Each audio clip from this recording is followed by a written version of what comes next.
Vamos então entender qual é o segredo, né? Já que a gente está focando no segredo desses verbos, qual é o segredo do have? Primeiro que o have ele tem um trabalho a mais que outros verbos não têm. O verbo do tem esse trabalho e o verbo have também tem, que é o trabalho de atuar como um auxiliar.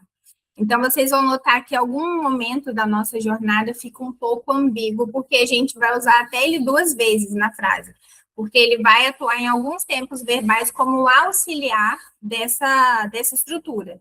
Mas, no geral, ele é o verbo ter, né, de posse, que é um verbo usado em excesso nesse caso, preciso deixar isso claro em relação ao uso do have, porque have só é usado quando a gente está falando de posse.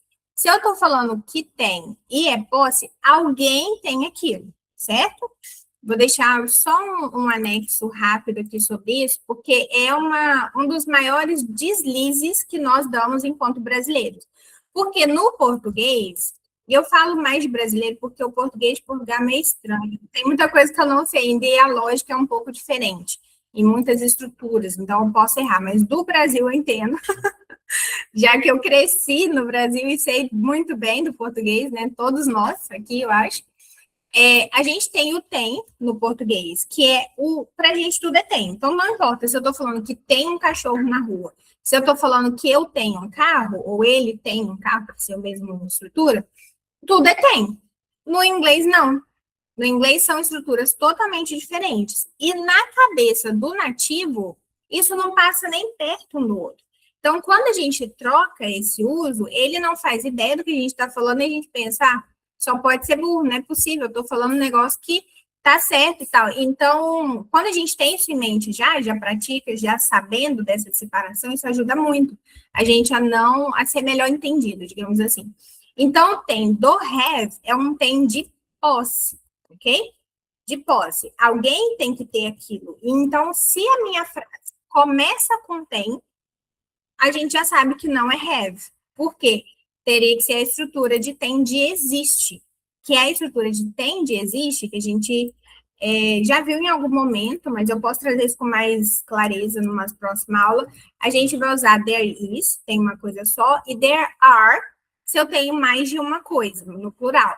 Agora, se alguém tem, aí sim eu vou usar esse have, que é da posse. Então, eu posso usar ele para I have a car, coisas, pessoas, né? As pessoas são nossas em inglês, graças a Deus que a gente tem quase nada em inglês, mas as pessoas são nossas. I have a family, I have a husband, I have kids, por aí vai, que são nossas, são tudo de posse. Então, family, husband, kids, foram os meus exemplos. Mas a gente pode treinar essas frases. Quando a gente for falar que não, a gente vai usar don't, porque fica. É um verbo normal. O have, apesar de ser irregular, ele é um verbo comum. Verbos comuns recebem not, né, o don't, para negar. Aí o do ajuda ele no auxiliar aqui, ok? I don't have. O que seja. I don't have. Lembrando que a gente tem alguns deslizes em inglês também usando have, que não é o caso, que a gente não tem. Eu falei que o inglês tira tudo da gente, né? Porque a gente não usa a nossa idade com have, então ele não é usado. Eu separei um material legal, deixa eu ver se eu consigo mais rápido.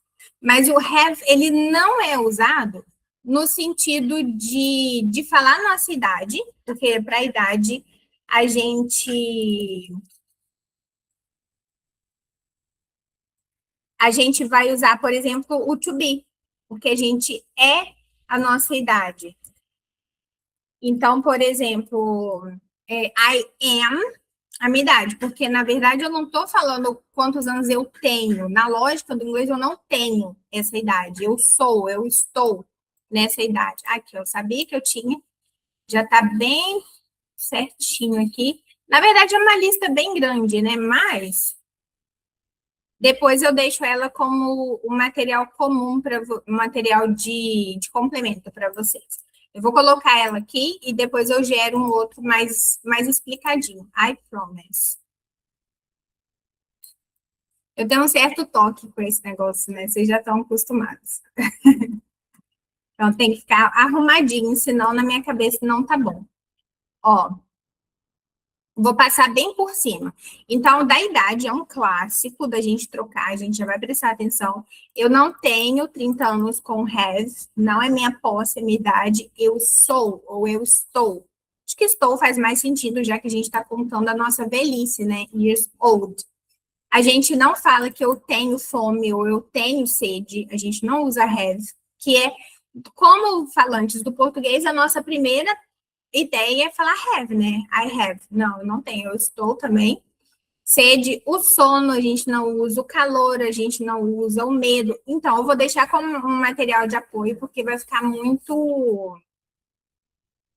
extenso. Outra coisa que a gente usa muito também, que não tem razão. Eu não tenho razão em inglês, eu estou certo. E com sure também, certeza. Enfim, são vários detalhes que a gente não vai usar have. Já deixando vocês prontos para a hora que a gente vai realmente usar o have. A gente já vai entrar nisso, ok? Então, agora, sim, falando no uso real do have, a gente tem a primeira opção, que é de modo simples. Ah, um outro detalhe, a gente usa muito, mas aí é muito mesmo, e a gente tem que fazer um esforço para lembrar que a gente usa have para comer e beber, ok? Então, eu vou pensar assim, tudo que eu como ou bebo, eu como ou bebo com have. E aí, para a gente é muito estranho, né? Eu demorei muito para aceitar essa estrutura. No início, a gente tem uma certa resistência, né? De querer. Não sei que a gente quer mudar o inglês, mas a gente fica tentando achar uma lógica nele. O have, então, seria um coringa que eu não sei usar. Pois é, pois é. O have, infelizmente, gente, o have ele é um verbo muito que a gente aprende rápido, a gente se apega rápido a ele, porque ele dá paz pra gente, né? Você pensa, ah, tem, have. Só que tem muita coisa que a gente usa tem no português que são nossas, e no inglês a gente não tem isso como nosso. A gente usa muito mais o to be. Então, na hora que vocês olharem com calma essas estruturas, vocês vão ver aonde, em todos os casos que o have não é usado, ok? Mas também tem muitos casos que ele é usado, né? Então, é um verbo complexo. Eu falei, eu estou pegando os cascudos para ser uma aula profunda, aproveitar que a gente tem esse tempo, que a gente está dedicado a isso, e a gente aproveitar todas essas nuances dele. Eu estou até fazendo uma introdução mais longa, porque é um verbo complexo. Ele não é, ele é o complicado e perfeitinho daquela música, não tem? Ó, então, tirando todos os casos que a gente não vai usar, a gente vai usar finalmente o have para tudo que a gente come ou bebe. Comer ou beber. Aí você vai falar, não faz o menor sentido. Eu vou falar, eu sei, mas é como é, ok? Principalmente refeições. Então, eu posso falar I eat breakfast. Eu posso. Só que eu vou deixar esse eat com um sentido muito forte para comer, sabe? E geralmente, quando você se serve, você tem a sua refeição como algo, não sei dizer, como se fosse mais amplo, entende? Então, a gente vai dar preferência. O conselho que eu te dou é dê preferência a usar o have. Eu posso usar o it? Pode. Mas, para você soar natural, você vê que acaba sendo mais fácil. Na hora que você acostuma com o have, na hora que a gente realmente pode usar, você vai ver que ele é mais tranquilo, sabe? Então, I eat lunch, I eat dinner. Ok, mas o que a gente quer mesmo, o que eu quero que você já comece a usar, porque tipo assim, é um nadar contra a maré, sabe? Não tenta, não coloca o seu esforço em dificultar estruturas que depois você vai acabar sucumbindo, sabe? Então, não vale o esforço. Eu falo, I have breakfast, I have dinner, I have. Eu pulei o almoço. I have lunch. E o que a gente come entre o almoço e o jantar são os snacks, palavra que a gente usa até no português. Então, vou colocar some snacks, porque geralmente eles são incontáveis e eu como um pouco, ok? I have. Eu vou tomar um café. I'm going to have a coffee. Vou tomar um café. Comer ou beber.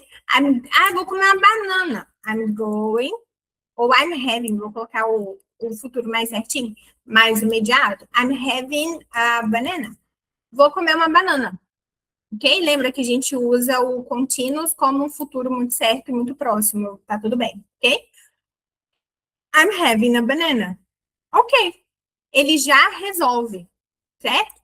Não vai ter had. Então, tudo isso aqui, quando for no passado, comeu, bebeu, comi e tudo mais, a gente pode usar ele nesse formato de had, que é o formato oficial dele do passado. E o bom é que ele é um irregular que é igual o passado simples com o particípio. Então, ele não vai ter muita surpresa, não. O passado dele vai ser sempre com had, o presente sempre com has. Fez sentido até aqui, nessa introdução nada curta, mas necessária? Juro que é necessária, ok? Trust me. Então, assim, agora a gente está pronto para começar nos tempos verbais. Cheguei. Então, como a gente viu no presente simples, a gente vai usar have. Have. E a gente tem um agravante nesse presente simples que eu vou usar have, que é a forma dele, para I, a maioria das pessoas, que são I, you, we e they. Quando eu uso he, she, it, que são os diferentões, ele é irregular também, ele vira has. Por algum motivo, acharam que não podia ser has. Talvez a pronúncia fique ruim, né? E ele vai virar has. Então, ele é has para he, para she e para it. Então, quando eu falo que eu tenho um carro, eu vou dizer I have a car. Que já é o nosso primeiro exemplo aqui, ó. Vou colocar um pontinho. I have a car. Eu tenho um carro. A gente está trabalhando com o presente, certo? Eu tenho um carro. No nosso exercício, a gente vai sempre trazer mais pessoas. Por quê? Eu não quero que seja uma aula rasa. Eu quero abranger o máximo de conteúdo possível, como a gente gosta. Então, o que, que eu já vou fazer? Eu já vou trazer um he, she, it aqui também. I have a car. Quando for ela tem um carro, a gente vai usar she has a car. E isso aqui é exatamente igual a isso aqui. Quando eu tenho o passado, eu ainda comparo has como se fosse água e had como se fosse gelo. É a mesma coisa em tempos diferentes, em estados diferentes. Um está no presente, o outro está no passado. Faz sentido essa comparação? Agora, aqui é água e água. É a mesma coisa. Ele só dá uma mudadinha na aparência dele, na estrutura dele, para se obedecer àquela lei da terceira pessoa. Lembra que existe uma lei estrutural do inglês em que a terceira pessoa recebe um S. O verbo é um pouquinho especial nesse contexto, porque em vez de ele simplesmente receber um S, ele muda para has. Ele perde o V, perde o E, enfim. Ok? E quando eu for falar que não, porque tudo que a gente sabe falar que tem, que é, que tal, a gente tem que saber falar que não e tem que saber perguntar também. Nosso inglês é completo, ok? É daí que vem a nossa tranquilidade para se comunicar. Então, I have a car. Quando eu for falar que eu não tenho um carro, eu preciso de um auxiliar aqui para receber esse not. Porque have faz parte dos verbos que não têm autonomia. Lembra os que eu brincava que eles eram os princesos? Ele não tem autonomia para receber esse not. Quem tem autonomia é to be e modais. Então, aqui, quando eu for falar que eu não tenho carro, eu vou dizer I don't have a car. I don't have a car. Não tenho carro. Agora, quando for ela, a gente tem uma questão agora. Porque para eu falar que não, o auxiliar precisa estar presente por causa do não, e quem vai cumprir essa lei da terceira pessoa é o auxiliar. Porque lembra que tem uma regra que eu falo também, que na presença do auxiliar, o chefe não trabalha. Então, você vai pensar assim, o have está aqui fazendo um esforço enorme para obedecer essa lei, que ele não gosta de ser have. Ele é uma ótima pergunta, essa eu já respondo, ok? O have, ele gosta de ser have. Ele ama ser have, é onde ele está confortável. Quando ele vira had para ir para o passado, quando ele recebe esse S aqui, ele não está confortável, ele está fazendo o que ele tem que fazer, não tem ninguém para fazer por ele. Na hora, no momento que chegar um auxiliar aqui, ele não faz mais, entende? Então, ele vai voltar a ser have por quê? porque a lei vai ser obedecida pelo auxiliar. É como se você contratasse alguém. Tipo, você limpa a sua casa, mas você não gosta. No momento que você tiver um dinheirinho, você vai contratar alguém para fazer. Tipo isso, entende? Então, a gente vai falar que she doesn't have a car. Agora tá tudo certo. O have aproveitou a chance e voltou a ser have, tá vendo? E aqui ele recebeu o auxiliar, recebeu o not e ainda se flexionou para obedecer a lei do S. Que ele também não recebe só S, ele ganha ES.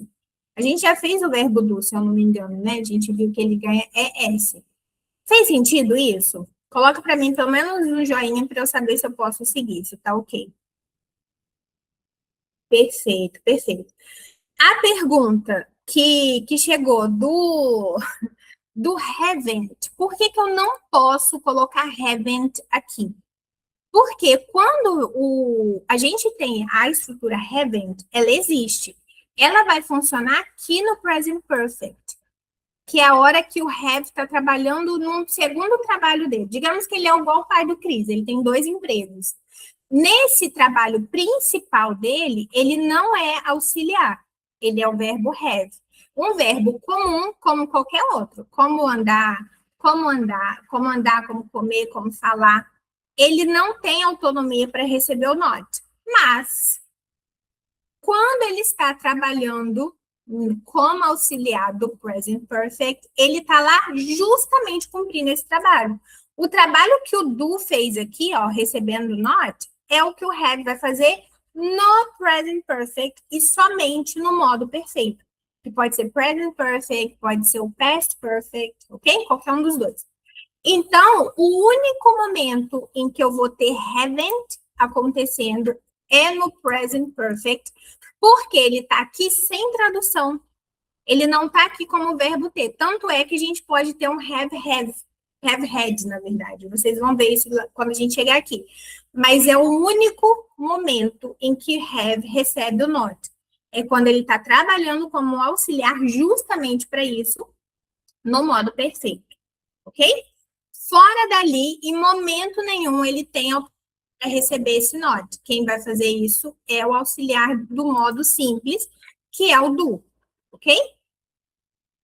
Fez sentido? Na hora de perguntar, é um verbo como qualquer outro. Então, eu vou usar o do para fazer a pergunta. Lembra da lei estrutural de inverter?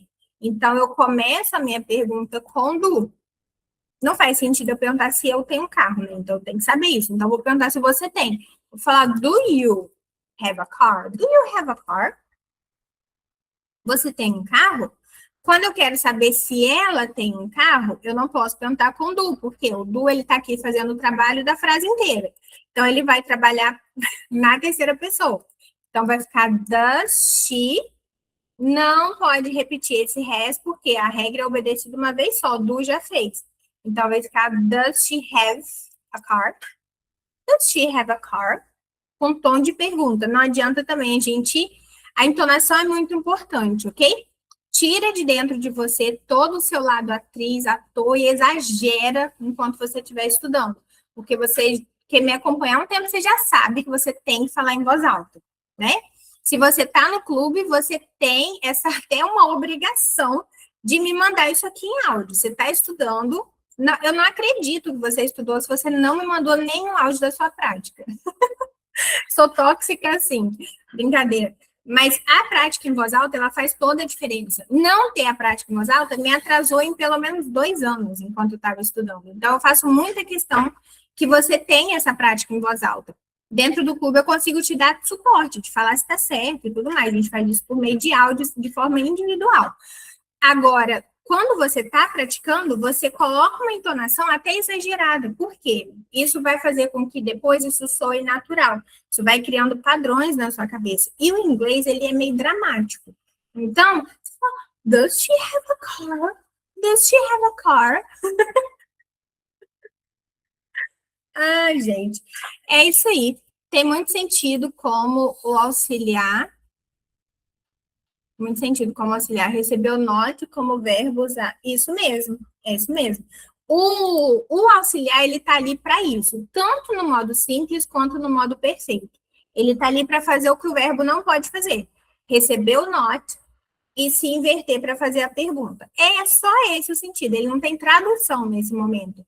Mas no modo simples, quem está lá trabalhando como auxiliar é o do. E o modo perfeito entra o have. Foi? Então vamos lá. A gente viu que também a gente usa o have para comer e beber. Então na frase eu tomo café da manhã todos os dias, eu não vou dizer I drink, porque drink é beber literalmente, é beber líquidos. Líquido qualquer um. Então, se eu falo I drink coffee, eu não estou falando refeição café da manhã, eu estou falando líquido café, ok? Quando eu for usar, inclusive, quando eu bebo líquido café, eu também posso usar o have, lembra? Agora, quando eu tomo café da manhã, eu vou usar a estrutura I have. Eu gosto dessas tabelinhas. Na minha cabeça, pelo menos, fica arrumadinho, ó. Então, I have, eu tomo, eu vou entender como tomo, a gente vai expandir nossa mente para aceitar. I have breakfast. Aqui eu já tenho cuidado com essa pronúncia do breakfast, porque apesar dele ser um break, fast, jejum, break, quebrar. Então, quebrar o jejum seria, né? Mas a pronúncia, ela vira breakfast. Ele é um meio bobado, assim, breakfast. I have breakfast todos os dias, every day. Se eu quiser enfatizar que é todo santo dia, eu posso usar ainda uma estrutura de every single day. Se eu quiser, ok? Não sou obrigada a ser tão dramática assim. Mas às vezes a gente quer, né? Vou deixar aqui como uma opção, ó. Every single day seria o parecido com o nosso todo santo dia. Quando ela toma o café da manhã, agora você já está esperta, agora você já sabe. Ela toma, a gente vai cumprir a lei da terceira pessoa, né? She has breakfast every day. Every day. Ela toma. Eu não vou entender como ela tem o café da manhã, não faz o menor sentido em português. Ela toma. Então, she has breakfast every day. Quando eu não tomo café todo dia, café da manhã, eu vou dizer com don't, porque eu preciso desse auxiliar para negar. Então, eu vou dizer I don't have. Ok? Eu não tenho opção além disso aqui. Na hora da pergunta, é muito comum a gente ouvir a pergunta sem o do. Já vou explicar agora, peraí. I don't have breakfast every day. Na hora da pergunta, é muito comum o nativo não falar esse do. A gente meio que afirma e já vai como pergunta, ó. Ficaria assim, ó. Do you have breakfast every day? E aí o nativo vai virar pra gente e vai falar assim, you have breakfast every day? Isso é muito comum, ok? E tipo assim, passando um pano, né? Porque se você for olhar, esse do tá aqui numa coisa que dá para tirar e manter o sentido, digamos assim. Então, quando isso acontece, não tem problema. A gente entende que a pessoa está perguntando porque a gente tem entonação, a gente tem linguagem corporal, a gente tem tudo. E a gente tem um ponto de interrogação até quando a gente está lendo, ok? Pode acontecer. Agora, eu falar que eu não tenho sem don't, aí não existe, ok? Então, eu costumo dizer que a gente aprende o certo e depois a gente fica sem vergonha também. Não tem problema nenhum. Quando ela não toma café da manhã, a gente já sabe que é doesn't have. She doesn't have breakfast every day. É muito importante nessa pronúncia do doesn't a gente ter esse zent aparecendo. Então, eu vou ter um doesn't, com the bem forte e um zent, doesn't. Por que eu preciso desse doesn't? Porque é o que vai garantir que a pessoa vai entender que é não. Se eu falo she does have, e parece que eu estou falando does, na verdade eu estou enfatizando. Porque o do, ele trabalha mais que o have ainda. O have é igual o pai do Cris com 2 empregos, né? Deve ter mais, eu que estou fazendo bobeira aqui. Mas o do, ele ainda tem um terceiro uso, que é de entonação, de intensificação. Então, se eu falo I do love you, eu estou dizendo eu te amo sim, porque em algum momento você duvidou. Quando eu falo she does have breakfast, eu estou dizendo que ela toma café da manhã sim. Ela come sim, ela toma sim. Então, se não aparece esse doesn't, aí, em vez de eu falar que não, eu estou, na verdade, falando o contrário e ainda enfatizando o que eu queria falar e dá tudo errado. Ok? Então, does she have breakfast every day? Does she have breakfast every day? Aqui eu tinha colocado como eu, mas eu vou trocar a pessoa para a gente fazer um exercício um pouco melhor. Então, eu vou colocar com you. Em vez de eu falar que eu tenho muito trabalho, eu vou falar que você tem. Então, vai ficar, ó, aí eu doida. Você tem muito trabalho. Você trabalha muito, você tem muito trabalho para fazer. Aqui, quando eu afirmo, no nosso terceiro exemplo, eu falo you have, certo? You have. Você tem muito trabalho? You have a lot of work. Nossa, mas você trabalha muito. You have a lot of work. O que me ajudou a lembrar de a lot é tipo, parece lotado, assim, nossa, estou lotado de trabalho. I have a lot of work. E quando eu falo, vamos mudar para ele, né? Ele tem, vai manter do mesmo jeito a nossa terceira pessoa. Então, vai ficar he has a lot of work. Ele tem muito trabalho. Aqui eu tenho de posse mesmo, de ter, tá vendo? Se eu tenho de posse, eu já começo com o dono do negócio, porque é posse, alguém tem. Quando você não tem muito trabalho, eu vou usar o do. Lembra que eu falei que começa a girar, né? Agora a gente já está sendo repetitivo, ainda bem. Não tem mais novidades em relação a isso. Então, you don't have a lot of work. Você não tem muito trabalho. Quando ele não tem, o que a gente faz aqui? Em vez de ser don't, porque é he, a gente usa isso mesmo, doesn't. Então, vai ser he doesn't have a lot of work. Certo? Pode usar has aqui? Não pode. Porque isso só vai acontecer na afirmativa. Aqui o does já cumpriu essa lei. O have está muito confortável na posição dele.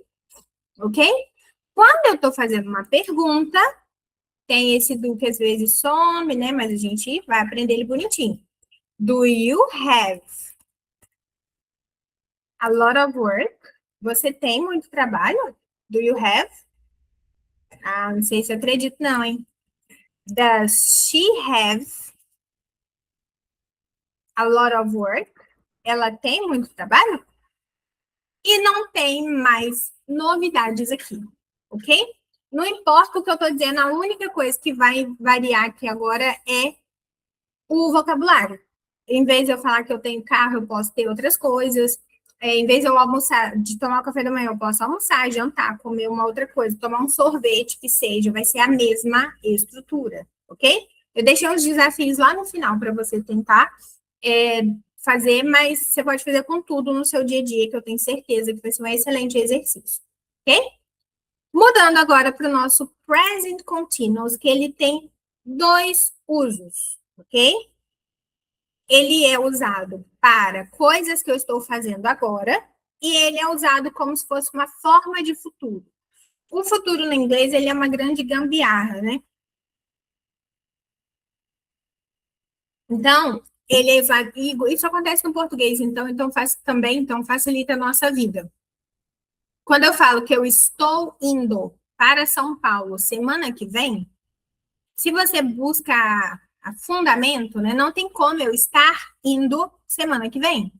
Mas, como é uma coisa muito certa de acontecer, eu posso falar assim. No inglês é exatamente a mesma coisa. Então,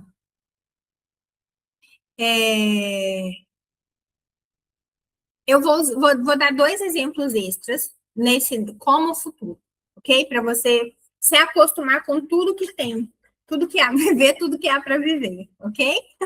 É o meu objetivo, que você viva tudo que há para viver no inglês. Então, no present continuous, aqui eu já quero também matar um outro mito que a gente tem de que ing é sempre continuous. Isso é a maior fake news que existe na face da Terra em relação ao inglês. ING por si só não é sempre contínuo. Inclusive, ele aparece muito mais não sendo contínuo do que sendo contínuo. Porque a gente usa ING em inúmeras outras estruturas e o verbo ele vai estar normal. Por exemplo, quando o Ed Sheeran canta Loving Can Hurt, ele não está cantando amando, ele está cantando amar, porque existe uma regra, enfim. Não é nosso objetivo aqui, mas ING vai ser contínuo 100% de certeza, aqui também tem 100% de certeza. Está falando do futuro, né? To be going to tem certeza. E aqui, eu diria que aqui é mais certeza ainda. Porque se você fala de uma coisa no futuro como se ela já está acontecendo agora, você tem tanta certeza que isso vai acontecer que senão você não falaria assim, entende? E oficialmente não é futuro, né? Oficialmente é um presente contínuo, mas é usado. E aqui, ele vai ser de fato contínuo quando a gente tem dois pré-requisitos. A gente tem o verbo to be, mais o ing, mais o verbo, qualquer um que seja, né? Com o ing, aí sim eu tenho contínuos, ok? E essa regra não muda, em nenhuma exceção. Então, se eu não tenho o to be presente, eu não tenho ando, endo, indo, ondo nenhum, ok? Até porque, pensa assim, não tem como alguém estar viajando. Para ser viajando, alguém tem que estar viajando. Quem está em inglês é o to be. Para ser cozinhando, alguém tem que estar cozinhando. Isso no presente, no passado, no modo perfeito, onde for, ok? Eu estava trabalhando. Tá vendo que é uma junção, ok? Bom, já defendi meu ponto. Será que eu poderia ser advogado? Eu iria advogar pelo ING. É uma fake news muito malvada. Então, aqui, no nosso primeiro exemplo, ó, tá vendo aqui, ó? Eu estou tomando café da manhã agora. É contínuo? É contínuo, porque tem alguém está fazendo aquilo. E aí, para montar essa estrutura, eu vou ter o eu estou, I am, tomando café da manhã, que a gente já viu que é have breakfast, mas eu preciso incluir o ing para ser o nosso modo contínuo, ok? Então, ó, I am having breakfast now. Eu estou tomando café da manhã agora. Quando ela está, eu vou dizer she is, porque ela está, she is, tomando café da manhã. Não vai mudar aqui. É having qualquer coisa para tudo, porque quem vai ser conjugado aqui é o to be, ok? O grande verbo aqui, nesse caso do contínuo, não é, se é contínuo, não é nenhum verbo conjugado. É o to be, o rei do negócio, que ele que vai mandar. E a gente sabe que to be tem autonomia. Então, quando eu for falar que não, quem vai receber se não é o to be, vai estar tudo certo. Having e o que eu estou falando não vai mudar. She's having breakfast now. Agora, quando eu falo que não está, eu vou colocar o not no to be. To be precisa de auxiliar? Não. To be não precisa de auxiliar no modo simples. Então, nesse caso, eu vou dizer, eu não estou tomando café da manhã. I'm not. Por que o not pode entrar aqui? Porque o to be tem essa autonomia. Somente to be e modais, ok? Eu nunca vou ter don't com to be e nem com modais. Ok? I'm not having breakfast now. Não tô tomando café da manhã agora, ok? Não tô. I'm not. I am, I'm not. She is, she's not. Aqui eu tenho, quando é I am, eu não tenho muita opção de contração, eu só posso falar I'm not. Eu não tenho opção de falar I am. Não dá, né?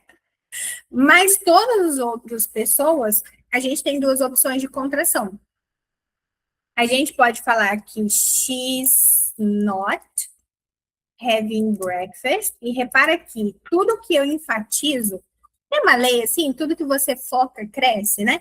Tudo que eu enfatizo, que eu deixo grande na frase, que eu deixo sozinho, eu deixo isso com muito ênfase. Se eu tenho um não inteiro na frase, por algum motivo ele é muito importante. É muito importante falar não. Então, eu falo she's not having breakfast porque ela não está tomando, por algum motivo. Alguém falou que sim, eu estou falando que não, enfim. Se não é tão briguento assim, se não tem esse motivo de falar esse não tão gritando assim, eu posso juntar ele do outro jeito e falar she isn't. She isn't having breakfast now. She isn't. Repara que o not ele vira ele não é o que antes era not, agora é she isn't. Pouquinho, sabe? Não tem tanto ênfase assim. De todo jeito, a gente tem a nossa estrutura obedecida aqui, ó. To be, verbo com ing. Que no caso, o nosso verbo é o have. Tem sentido? Quando eu for perguntar, não faz sentido eu perguntar se eu tô tomando. Então, eu vou perguntar se você tá. É to be. O to be que vai obedecer essa lei. Então, you are, você está. Are you é uma pergunta. Are you having breakfast now? Lembra que eu falei que o having não vai se mover? Porque to be é o verbo da frase. Ok? Em qualquer situação de contínuos. E quando for com ela, is she having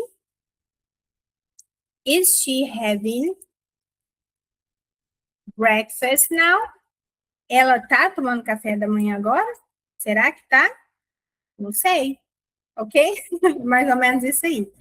Na minha cabeça, eu já acostumei. Tudo vira uma história. Então, por exemplo, eu tô falando, is she having breakfast? Eu já penso, será que ela tá? Eu já tento trazer para uma situação que eu de fato usaria isso, que eu de fato perguntaria. E falar mais de um idioma é uma loucura mesmo. Então, quanto mais doido você for no sentido de trazer para o mundo real, trazer para o palpável, melhor é. Eu falo, a gente já é doido mesmo, o que, que tem falar sozinho, né?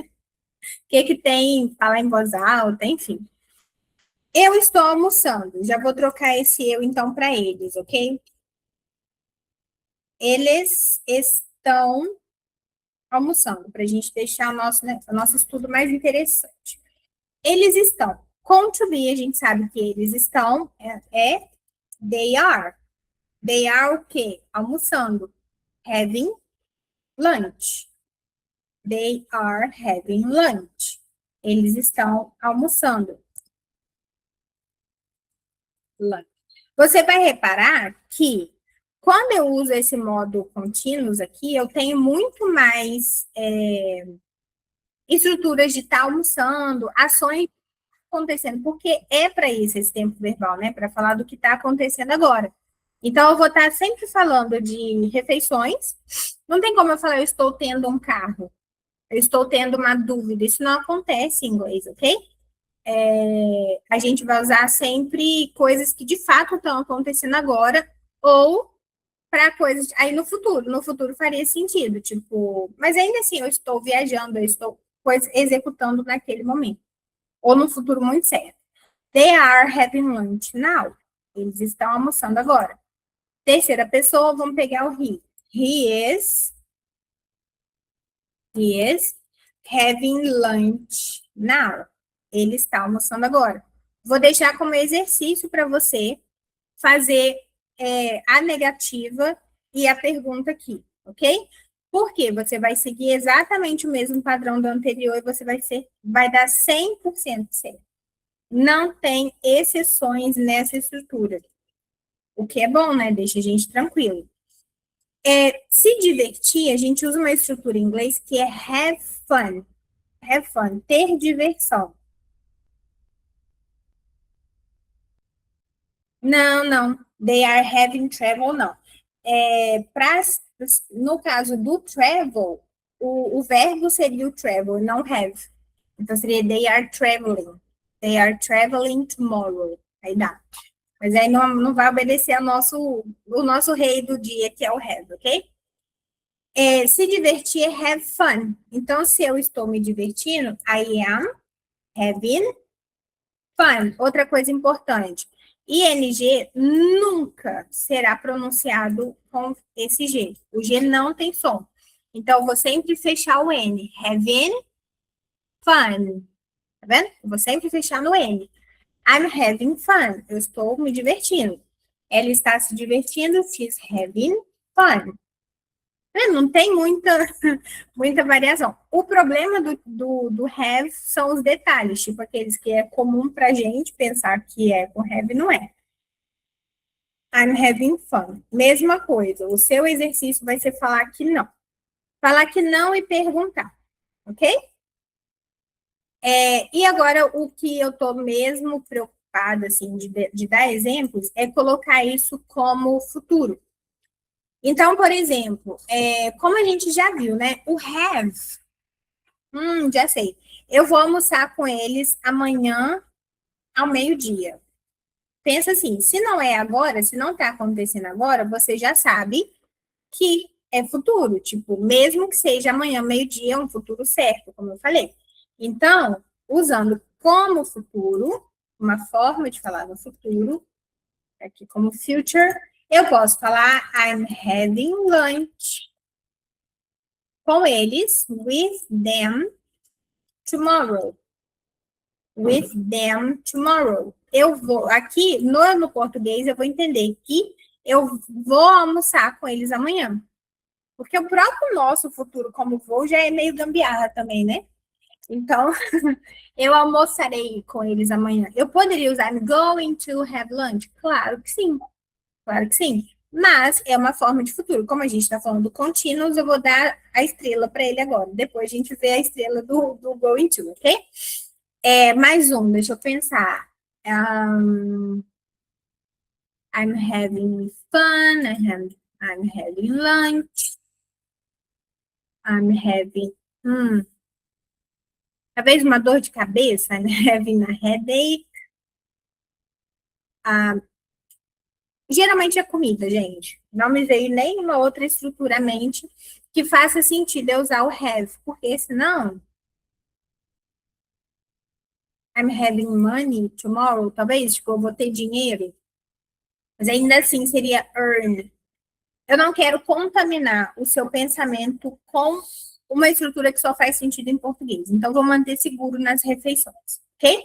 Usa para refeições se for have, e os outros você pode usar outros verbos, como o caso do I'm traveling, só que aí não é o have, ok? I'm traveling. Fez sentido até aqui? Ficou alguma dúvida? Não deixe de, se você está assistindo essa aula já dentro do clube, mandar a sua prática. Se você não está no clube ainda, você precisa estar no clube o quanto antes. Modéstia à parte, o clube é o material mais completo de estudo com suporte que tem na internet. Eu afirmo sem medo de errar. Porque o clube, você consegue fazer uma assinatura anual. Então, se você comparar com outros tipos de serviço, ele é acessível. E você consegue fazer prática diária. Diária. Eu monto para você um cronograma de estudos. Você vai estudando e praticando, tendo alguém para falar com você. Você envia, recebe ajuste, correção caso haja. Então, você consegue saber que ele vai, se está certo ou não. Eu faço parte, vale super a pena. Com certeza.